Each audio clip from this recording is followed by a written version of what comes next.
party season. Are you ready? Because I'm not. And I think it's more of a mental thing because working from home, I'm not around people very often, and so parties get me a little bit not, I mean, I get excited about them because there are people at the parties that I'm excited to see, but it is also like very nerve-wracking as an introvert to be thinking about a party. But we're not gonna be talking about that today. Mostly we're gonna be talking about planning a party. It's a lot bigger than you think it is. It doesn't have to be, you know, like you can just have people over and it can be really calm, but I think it mostly depends on the people that you're having over, because if they're very laid back, like if somebody invites me over, I'm not going to expect anything. I'm gonna take something with me. Like it's just like I don't need decorations and ambiance, and I don't need that. But sometimes if you're hosting a party, you want that. You want to give your guests that experience. So today I want to talk about planning a party, some of the things to consider, and I want to give you a couple of tools. It doesn't have to be so paralyzing, petrifying planning a party. There are a lot of things to consider, and sometimes you forget about them. And so I just wanted to kind of round up some of the things that you need to consider. And I can't tell you what's right, what's wrong, what you should and shouldn't do. Like, I'm just gonna give you the basics, some things you need to consider. I will invite you to please tell me anything that I have forgotten, because I'm sure that there's things that I have forgotten that I won't include in this video. I do have notes, so if you're wondering what is she looking at over there, my notes, because I think that there's a lot to consider when you're planning a party. So the first thing I think you need to consider is guests, like who's coming, how many people are coming. This is going to kind of be informed by the kind of gathering that you're having. So if you're having a dinner party that's like, it's going to be a Christmas party, is it family, is it friends, is it work people, like what kind of gathering is it? And then that will help inform your guest list. How many people, where are you going to be having it? Like the venue is also going to help determine how many people, because if you're thinking, oh, I want to have 30 people, but I can't feed 30 people in my house, so you'll have to either think of like a public place, like a public park, or rent a venue for your dinner party. You also need to think about when is this party? What day works for you? What day works for your guests? And also what time of day and what time will you be eating? Because if you invite everybody over at 2 p.m. but you won't be planning on setting the table until 4 p.m., you kind of need to plan that. Also, how long is your dinner party? Are you inviting people over, like I said, at 2 p.m. and you're gonna eat at 4 and then you're expecting everybody to leave by 6? Or are these people staying overnight? How long are you intending your guests to stay? And also, how are you going to invite them to leave? Because sometimes there are people who will outstay their welcome. So we've briefly touched on the purpose of the gathering. If it's a birthday party, that's going to kind of inform your guest list and your menu. So if it's a Christmas party, think about the kind of people you want at the party, but also think about if it's centered on a person. If it's a birthday party, maybe think about having food on the menu that that person likes or enjoys. Now that you know who's coming and when, and for how long and why, you'll need to know what kind of food, and are there any special dietary requests, any restrictions? Is there anybody with a gluten intolerance or celiac disease or peanut allergy, or anybody who needs kosher food, or anybody who, like, I can't name them all, but you know your friends, or I would hope that you would know your friends. So consider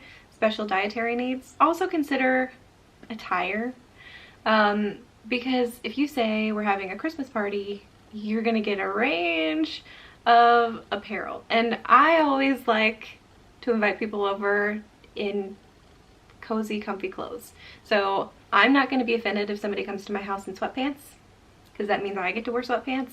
But if you want people to dress up, you need to make sure that you're communicating that with them at the time that you're inviting them to the party. Also consider things like decor and ambiance. Do you want to have background music? Is there a playlist that your birthday person likes? If it's a Christmas party, do you want to have your tree up? Do you need to spend some time decorating? I also like to clean the house before a dinner party because that's really important to me. I want to make sure that the spaces that people are going to be seeing and using are clean and ready for a party. I like to tidy things up, put things away, even if it's something that I use on a regular basis, it can be put away for a dinner party. So other things to consider: parking. If everybody's coming to your house, how many people are coming, and do you have a place for all of them to put a car? Can all of your friends drive? Or do you live within like a walking distance to a bus stop or a commute station? Can they carpool? If they can't drive, how are they going to get there? I mean, Uber, Lyft is always an option, but consider parking because people with cars will need a place to put that car. Now, this one's really tricky, but I like to consider house rules. I mean, these people should probably know you and your house rules already, but if they don't, maybe consider having like very clear house rules that you set. And it doesn't have to be written down, but it's kind of nice to just know that your home is a no smoking home, or you like to not have any political talk at your dinner party. Like, I think that setting those boundaries very clearly with your guests is important, because then everybody can have a good time and there's not one person who's kind of breaking all the house rules. It can be really uncomfortable, but it is your home, and so it should be a boundary for you and you need to set it and stick to it. Oven timing, because if you're having a dinner party and you're inviting people over and it's like, let's say it's a potluck, or let's say that you're baking everything yourself, are there things that you can prep in advance that don't need to be warm when you put them on the table? Are there things that are going to be in the oven until the very last minute so that it's warm when everybody's eating? You need to kind of plan out your oven timing and temperatures, and also if anybody's bringing something that needs to be put in the oven or in the refrigerator, make sure you have oven space and time and refrigerator space. So let's talk about assigning tasks to your guests. So I know this isn't for everybody. I know some hosts or hostesses like to do everything themselves, and that's fine. If your friends are helpers or your family and it's like an everybody pitches in sort of thing, but you've got one person who's going to be working late and they won't be able to make anything before coming over, or if you have someone who absolutely cannot cook, there are things that you can do. Like, you can assign out tasks. Everybody has that one thing that they can make really well, better than anybody else, and you like they're all going to bring that, and then you've got that one person who always feels bad because they can't cook or they won't be able to cook this time. Allow them to like help cleaning up afterwards if you're okay with that, or they can bring Tupperware for everybody, so at the end of the party everybody can take the leftovers home if there's going to be leftovers. It doesn't have to be like a food item, and it doesn't even have to be like a tangible thing, but if they set up a playlist for you so you don't have to do it, or if they will bring napkins and take out the trash throughout the night, like that, I think things like that allow them to feel like they've helped in some way, but it's in a way that they can manage. And I think that that's really important to consider your guests' feelings if they want to help and if you want to include them in the process. Are your guests staying the night? Do you have space for them? And do you have food for the next day? Because you are going to have to feed them at least breakfast the next day. Frittata, frozen quiche, I think are pretty simple. You can scramble so many eggs all at one time, and you don't have to be like a quick order cook. You don't have to be a line cook in your own kitchen the day after a dinner party to feed all of your guests if they did end up staying the night. So I think that something like a breakfast casserole or a frittata or a quiche, something that you make one and everybody gets some, I think is a lot easier than cooking for everybody. I do think you have to have an invite of some kind just so everybody knows when, where, what, etc. So I like to make my invites on Canva, and we did this when my mom had her birthday party. I made an invite on Canva and I'll actually show you what it looks like. And we did not order these printed. So Canva's really cool because you can use it for free. They do have premium things on there. You can download your design and you can email it or text it to people. You can order it printed and you can mail them out to people. But I think it's really fun to kind of get in there and just play with all of the different design elements that are available. I do have the premium membership and I enjoy it. It's a lot of fun. It's very creative and I enjoy that kind of thing. But I do think that it's nice to have some kind of invite, especially if you're inviting a bunch of people. If it's just 1 or 2 people, you probably don't need an invite.